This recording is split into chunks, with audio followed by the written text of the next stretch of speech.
What's good, everybody? It's your boy Hamza from Ather Gaming, coming to you guys finally with a brand new video. I know I said before that I will be consistent, and I've been saying I will be consistent, but this time, guys, it is for real. I'm going to be starting a brand new series coming very soon, and I will be also streaming on Twitch really soon in the next couple of days. Make sure you guys go ahead and check out the links down below with that as well. But anyways, guys, make sure you guys go ahead and like this video. Try and get 13 likes on this video for the epic comeback. Without further ado, guys, let's get right into this video.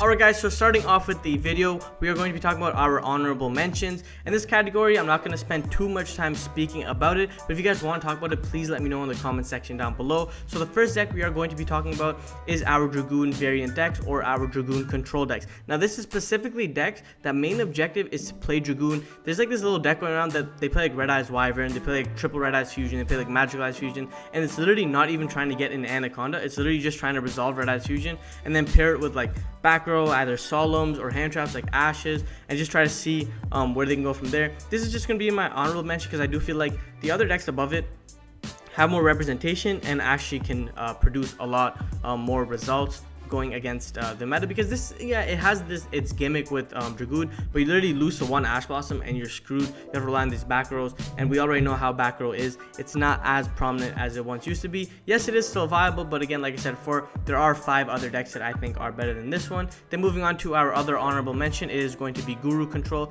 Now I know Guru can play Dragoon, but Guru doesn't really, it's not really oriented around getting out Dragoon as opposed to the Dragoon control variants, because Guru has its own, its own win condition, which is Guru flip a bunch of cards face up, use that one dumb trap card that makes him go to 5 million attack for some reason, poke you, then book himself down, flip him face up, book him on your guys. So Guru is a pretty good deck. Honestly, I feel like in terms of control deck, Guru might be the most appealing to me if I ever did decide to play the purple cards, but I don't play the purple cards because I'm not a purple type of guy. But I mean, Grape Soda is pretty good, so maybe I might be a purple guy, but I just wouldn't really play Guru in that regard. But again, like I said before, these are just honorable mentions. Yes, they are viable. No, I'm not saying that don't play these decks, but again, I just feel like, in my personal opinion, these next decks that I'm going to be talking about are going to be a lot better than, of course, these other decks. But starting off with our 5th best deck, or the 5th best rogue deck, I should say, is going to be Phantom Knights. Now you can also put BA here as well. I decided to put Phantom Knights because I feel like Phantom Knights have a lot different lines of plays, because you can go like the combo variant where it's like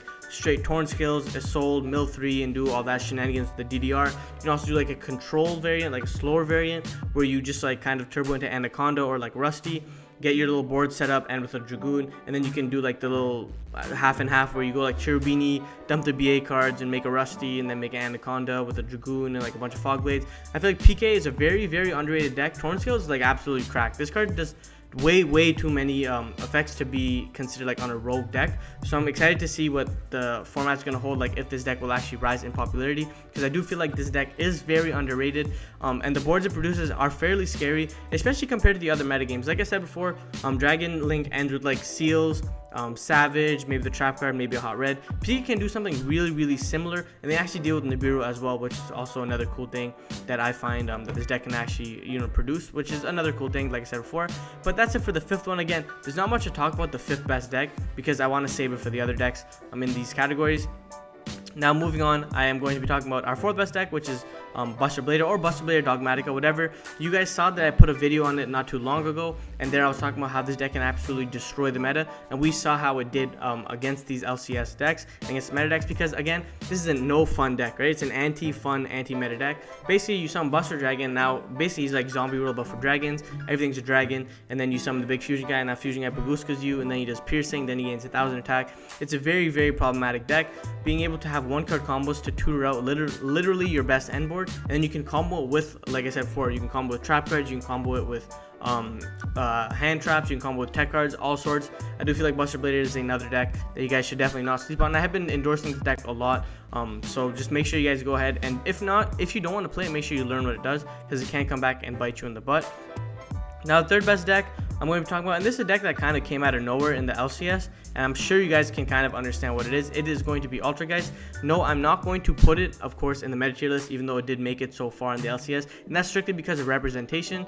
Literally, it was barely represented in that tournament. I'm probably going to bring up like a little demographic or the whatever you want to call it here. I don't know if I will or not, but you guys can see that it was barely represented and it performed so well. I think this deck is another deck that you guys should definitely not sleep on. Very similar to Guru, but again, Altergeist does have a little more firepower to it because Multifaker is a card, and Multifaker is insane. Multifaker during your opponent's turn, you summon Silk. During your turn, you summon Marionetta or the little guy, the little blue mermaid, whatever, Malusik, and you just go off and combo off from there. So that's why I feel like that's absolutely pretty crazy as well. So that's why I decided to put Marionetta Multifaker deck at number 3.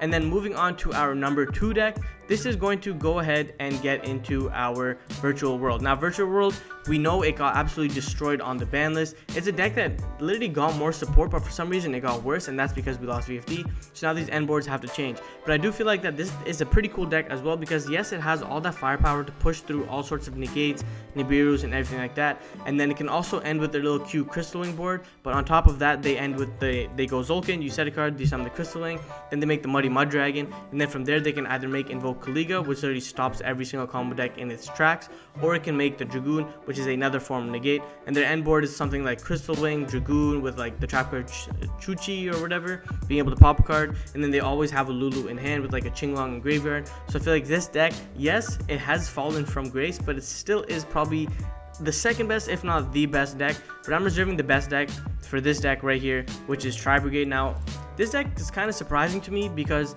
it's a deck that really literally doesn't really do much. Everything it does is so simple. Like, you know, it has one line to play. You just pitch Fractal, you make the Simorg Link, and you pass. Or when you go second, you just go ahead and you banish a bunch of cards, and then you make your big Link 4 guy, and then you just banish another card. Or you just flip the trap card, and the trap card activate, then you just banish another card, or you draw a card. This is a deck that on paper it looks like it doesn't really do much, but it's a very reactive deck. It does a lot when you're faced against other decks. Like if you go to do test hands, you're just gonna keep ending with like the Smorglock, and that's it. Can't really do much else because it literally needs to react to your opponent.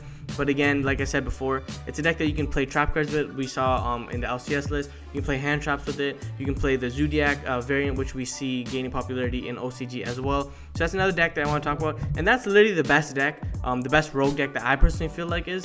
And then again, I did have Prank Kits here initially, and I wanted to talk about it, but we saw in the LCS that this deck has literally become meta. Like it literally went from like maybe 3 or 2 all the way to meta. So I'm not really going to be talking about Prank Kids like I said before, but I will put it up here because I can't really get rid of this picture. But anyways guys, this is my tier list. Let me know what you guys think about it down below as well. And if you guys have not yet liked the video, make sure to like the video guys. Let's try and get 13 likes on this video. Alright guys, so that was the end of the video. If you guys made it to the end of the video, go ahead and comment down Rogue. That's R-O-G-U-E. I almost forgot how to spell it. Like this video guys, let's try and get 13 likes on this video. If it's already at 13, let's try and get it at 14, 15, 16, 17. Just keep liking and see whatever number we can get on. And again, if you made it to the end of the video and you are not yet subscribed, make sure you go ahead and subscribe. Like I always say guys, this is Hamza. Keep on shining, never go on your dreams. Peace.